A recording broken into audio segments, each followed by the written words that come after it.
This is the Lone Crater YouTube. We hope this video helps.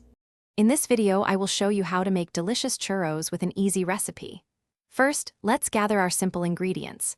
You'll need 1 cup of water, 2 tablespoons of sugar, and 1/2 teaspoon of salt. Don't forget 2 tablespoons of vegetable oil and 1 cup of all-purpose flour. Finally, have 1 large egg and 1 teaspoon of vanilla extract ready for that perfect dough.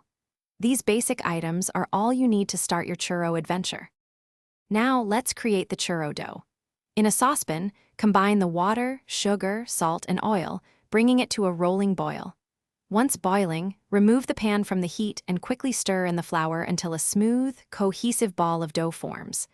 Next, beat in the single egg and 1 teaspoon of vanilla extract until everything is perfectly combined. This forms the base for your amazing churros. It's time for the exciting part, frying. Heat about 3 inches of vegetable oil in a deep pot to 375 degrees Fahrenheit. Carefully pipe the churro dough directly into the hot oil using a star-tipped pastry bag, creating your desired lengths. Fry them for 2 to 3 minutes per side until they achieve a beautiful golden brown color and a wonderfully crispy texture. Be cautious with the hot oil. Your churros are almost ready.